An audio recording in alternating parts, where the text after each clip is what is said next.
सभी भगवत प्रेमियों को हमारी राधे राधे। मानव जीवन का सर्वोत्कृष्ट फल सत्संग श्री भक्तमाल कथा के माध्यम से हमें मिलने जा रहा है। श्री भक्तमाल कथा के प्रधान श्रोता हमारे श्री प्रिया प्रीतम जी हैं। उनके श्री चरणों में प्रणाम करते हुए आइए आज के भक्त चरित्र का श्रवण करें। कंडु मुनि ब्रह्माक्षर मजम नित्यम यथा सो पुरुषोत्तमः तथा रागादयो दोषा प्रयांतु प्रसमम मम। ब्रह्म पुराण। जैसे भगवान पुरुषोत्तम सर्वव्यापक निर्विकार अजन्मा एवं नित्य है, वैसे ही उनके स्मरण से मेरे रागादि दोष शांत हो जाएं। मन बड़ा ही प्रबल है, जन्म जन्म से वासनाओं के संसार चित्त में दबे पड़े हैं, संस्कार चित्त में दबे पड़े हैं। कब कौन सा दोष कौन सी वासना भड़क उठेगी इसका कुछ ठिकाना नहीं है। जो दोष अपने में ढूंढने से भी नहीं जान पड़ते, वे ही समय पाकर इस प्रकार उभर पड़ते हैं कि मनुष्य उनका दास बन जाता है। सारे संयम सब विचार धरे रह जाते हैं। अपने बल पर जो संयम करना चाहता है उसके संयम का भवन पानी पर खड़ा है। धर्म के स्वामी तो अच्युत हैं। भगवान के भरोसे उन्हीं की कृपा के सहारे धर्म एवं संयम जब चलते हैं तभी वे सुदृढ़ होते हैं। भगवान पर विश्वास होना ही धर्म का प्राण है। जहाँ प्राण नहीं है वहाँ सामाजिक सदाचार के रूप में संयम सत्य आदि वो हो भी तो वे मृत हैं। वे कब नष्ट हो जाएंगी इसका कुछ ठिकाना नहीं। प्राचीन काल में कंडु नामक एक मुनि गोमती नदी के तीर पर एकांत स्थान में तपस्या करते थे। उनका तपोवन फूलों फलों से भरे वृक्ष लताओं से बड़ा ही सुहावना था। वहाँ वे व्रत उपवास मौन आदि नियम संयम का पालन करते हुए कठोर तप में लगे रहते थे। गर्मी में वे पंचाग्नि तापते, वर्षा में खुले स्थान में भूमि पर पड़े रहते, जाड़ों में भीगा वस्त्र पहनते या जल में खड़े रहते। मुनि का तप देखकर देवराज इंद्र डर गए। उन्होंने तप में विघ्न डालने के लिए प्रमलोचा नाम की अप्सरा को कामादि के साथ भेजा। मुनि के आश्रम में आकर वह अप्सरा उनके सामने नाचने गाने और उन्हें लुभाने लगी। कामदेव ने मुनि के मन में क्षोभ उत्पन्न कर दिया। मुनि अब तक अपने तप के बल पर रहने वाले थे, भगवान का आश्रय था नहीं। वे उस अप्सरा के वश में हो गए। कामवश हो ब्रह्मलोचा को उन्होंने आश्रम में रख लिया और तपोबल से स्वयं 16 वर्ष के युवक बनकर उसके साथ रहने लगे। वे अप्सरा में आसक्त हो गए थे। उनके स्नान संध्या हवन तर्पण व्रत नियम उपवास सब छूट गए। इस प्रकार एकांत में स्त्री का साथ बड़े बड़े तपस्वियों के लिए भी पतन का कारण होता है। आजकल अमर्यादित रूप से स्त्री पुरुषों के मिलने तथा वयस्क लड़के लड़कियों के साथ पढ़ने पर जोर देने वाले भाई नहीं समझना चाहते कि इससे कितने अनर्थ होंगे। साधक को तो एकांत में किसी भी पर स्त्री के साथ कुछ देर भी रहना, उससे बात करना सर्वथा त्याग देना चाहिए। वह स्त्री चाहे कोई भी हो और उससे अपना कोई भी संबंध क्यों न हो। कंडु मुनि कामवश उस अप्सरा में इतने आसक्त हो गए कि उन्हें रात दिन पक्ष मास तो क्या वर्षों का भी कुछ पता नहीं चलता था। इस प्रकार 100 वर्ष बीत जाने पर अप्सरा ने स्वर्ग जाने की इच्छा की। मुनि ने उसे कुछ दिन और ठहरने को कहा। 100 वर्ष और बीतने पर प्रमलोचा ने फिर आज्ञा मांगी। तब भी ऋषि ने उसे कुछ दिन ठहरने को कहा।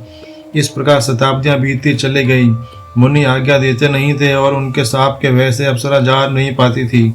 एक दिन पूर्वकृत पुण्यों के प्रभाव से मुनि को कुछ चेत हुआ।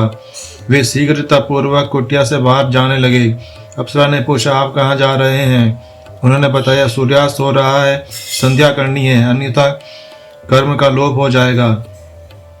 अप्सरा ने हाथ जोड़कर नम्रता पूर्वक कहा, भगवान आज क्या नया सूर्यास्त हो रहा है? वह तो नित्य ही होता है। कितना समय बीत गया, आपने किसी और दिन तो संध्या की नहीं। मुनि को आश्चर्य हुआ। उन्होंने कहा, तुम यह क्या कह रही हो? आज सवेरे ही तो तुम आई हो।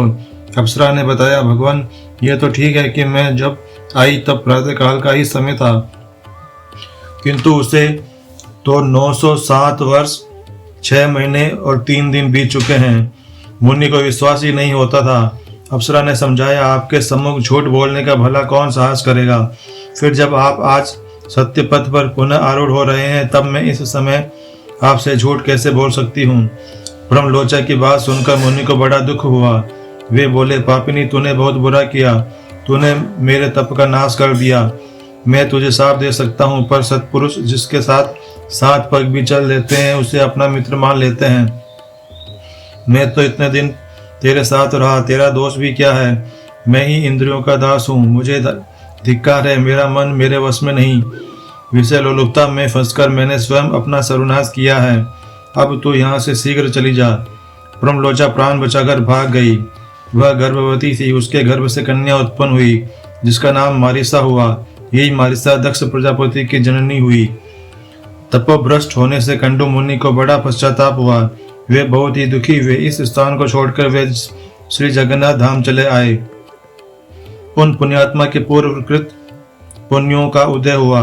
पश्चाताप से व्याकुल होकर उन्होंने भगवान की शरण ग्रहण की। वे श्री पुरुषोत्तम का ध्यान करते हुए कठोर नियम व्रतों का पालन करते तथा श्रद्धा के साथ एकाग्र मन से उन करुणा वरुणालय प्रभु की ही स्तुति किया करते थे। भगवान में लगते ही मुनि का मन निर्मल हो गया। उसमें भगवान के दर्शन की प्रबल उत्कंठा जाग गई। उनके प्राण भगवान की भुवन मोहन छवि का दर्शन पाने के लिए तड़पने लगे।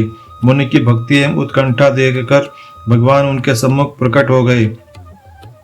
अलसी के फूल के समान रंग वाले परम सुंदर सुकुमार ज्योतिर्मय श्री अंग पर पीतांबर पहने, शंख चक्र गदा पद्म धारण किए, वक्ष पर श्री वत्स के चिन्ह तथा वनमाला से भूषित त्रिभुवन सुंदर भगवान को मुनि ने अपने सामने ही देखा। भगवान ने उनसे कहा, सुव्रत, तुम क्या चाहते हो? तुमको भी जो कुछ भी मांगना हो मांग लो। कंडू मुनि प्रभु के चरणों पर गिर पड़े। उनके मुख से निकला, आज मेरा जन्म सफल हो गया। उन्होंने भगवान की पूजा की और फिर भगवान के गुण प्रभाव आदि का वर्णन करते हुए स्तुति की। भगवान के पुनः वरदान मांगने को कहने पर मुनि ने कहा, प्रभु, यह संसार बड़ा ही दुस्तर सागर है तो यह अनित्य दुखमय तथा केले के पेड़ के समान सारहीन। यह माया से ही दिखता है, जल के बुलबुले के समान क्षणभंगुर है, फिर भी इसमें महान उपद्रव है। यह भयानक है, कष्ट ही कष्ट है इनमें। आपकी माया से मैं इसमें मोहित होकर आदिकाल से चक्कर लगा रहा हूँ। मैं इतने लंबे समय से इसमें डूबा रहा, फिर भी इसका अंत नहीं मिला। अब मैं इससे भयभीत होकर आपकी शरण आया हूँ। देव देवेश गोविंद, आप मुझ पर कृपा करें, मुझे इस संसार सागर से सदा के लिए पार कर दें। भगवान ने कहा, मुनि, तुम्हें अवश्य मोक्ष प्राप्त होगा। स्त्री या पुरुष, किसी वर्ण का कोई भी मनुष्य हो, जो कोई मेरी शरण आता है, जो भी मेरी भक्ति करता है, वह अवश्य मुझे प्राप्त कर लेता है। भगवत वत्सल श्री हरि मुनि को वरदान देकर अंतर्निहित हो गए। कंटू मुनि ने भी समस्त कामनाओं को त्याग कर, ममता तथा अहंकार को छोड़कर, इंद्रियों को भली भांति संयम करके मन को भगवान में लगा दिया और वे देव दुर्लभ परम पद को प्राप्त हुए। आज के हमारे भक्त चरित्र का वर्णन इतना ही। कल हम एक नए भक्त चरित्र के साथ श्री प्रिया प्रीतम जी के समक्ष प्रस्तुत होंगे। आपको हमारी राधे राधे।